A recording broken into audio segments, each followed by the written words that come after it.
बिस्मिल्लाहिर्रहमानिर्रहीम। तमाम दोस्तों को अस्सलाम वालेकुम। आज मेरा मौजूए सुखन है उर्दू के इर्तिका के अंदर पंजाब का क्या किरदार है।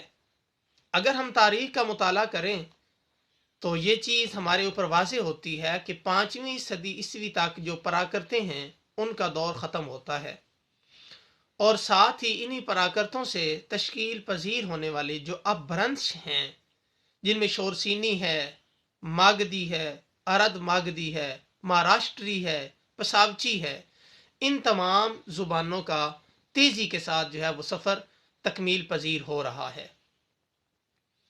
इसी के साथ अगर देखा जाए तो सुनीति कुमार चैटर्जी जो हैं, उनकी मैं यहाँ पे कोटेशन जो है वो नकल करूँगा। वो कहते हैं कि जब तुर्कों ने पंजाब के अंदर फतूहात का आगाज़ किया तो उस वक्त जो पंजाब के अंदर ज़ुबानें बोली जा रही थीं वो भी मगरबी अपभ्रंश थीं। उसके बाद दौर शुरू होता है आर्याओं का। आर्याओं के दौर के बाद वो कहते हैं कि पंजाब के अंदर जब मुसलमानों की नई हुकूमत शुरू होती है तो उस नई हुकूमत के साथ ही उर्दू का दौर शुरू हो जाता है।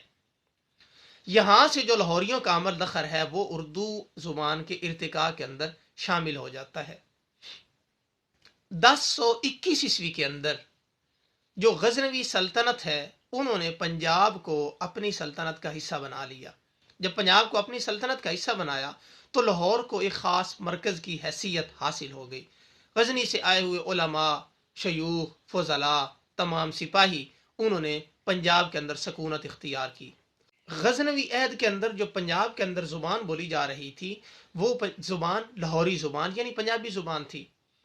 अब जो लोग गजनी से आए हैं, जितने भी लोग यहाँ पे तशरीफ़ लाए हैं, वो यहाँ की इलाकाई ज़ुबानें भी नहीं बोल सकते और सिर्फ अपनी ज़ुबानें भी नहीं बोल सकते। तो यहाँ पे मैं अब्दुल कादिर सरवर की एक जो बात है वो आपकी गोश गुजार करता हूँ। आप कहते हैं कि एक बात याद रखनी चाहिए, जब भी कोई ज़ुबान तश्कील पा रही होती है, नशोनुमा के मराहिल से गुजर रही होती है, तो वो सिर्फ एक एक लफ्ज़ पर नहीं होती कि उसका कोई इन्हिसार सिर्फ एक लफ्ज़ पर हो, बल्कि बाकायदा मरबूत जुमले बोले जाते हैं। तो कहा जाता है कि जब मुख्तलिफ रंगों और मुख्तलिफ नस्लों के लोग माशी या सियासी मामलात की या मसाइल की बुनियाद पर इकट्ठे होते हैं तो वो किसी एक बड़ी ज़ुबान को उसके ऊपर इत्तेफाक करते हैं, और जो छोटी ज़ुबानें होती हैं उसके अल्फाज उसके साथ शामिल कर लेते हैं और उसी ज़ुबान को ज़रिए इजहार बनाते हैं।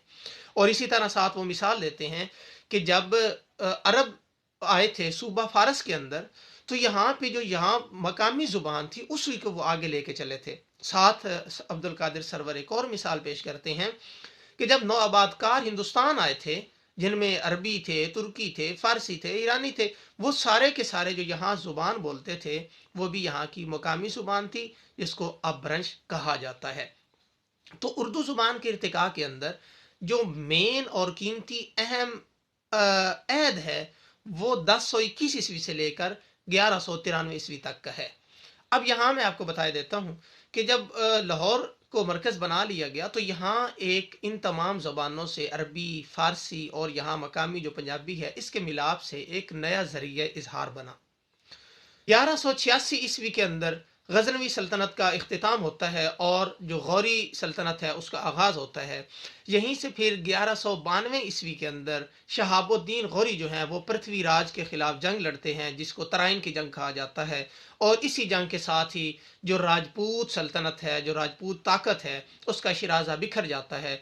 और इसी के साथ ही शहाबुद्दीन गौरी के मुंतखब करदा जो सरदार थे, जिनको कुतुबुद्दीन ऐबक कहते हैं, वो फिर 1193 ईस्वी के अंदर दिल्ली को फतह करते हैं और 1206 के अंदर अपनी बादशाहत का ऐलान करते हैं।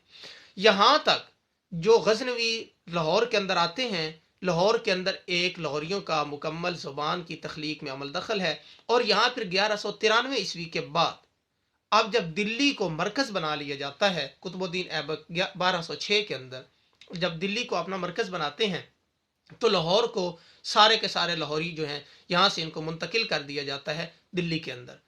अब कौन कौन से यहाँ से लोग जा रहे हैं? वही लोग जो हुकूमत के साथ अपना ताल्लुक़ रखते हैं, वो पढ़े लिखे तमाम लोग जो हैं वो मुंतकिल हो रहे हैं दिल्ली के अंदर। अब आप सोचिए 1021 ईस्वी से लेकर 1193 ईस्वी तक यहाँ पे अरबी, फ़ारसी, मकामी पंजाबी के मिलने के साथ एक नया जो ज़रिया इजहार बना था वो लाहौरी मुंतकिल कर रहे हैं दिल्ली के अंदर। और जब दिल्ली के अंदर یہ ایک نیا ذریعہ منتقل ہوتا ہے۔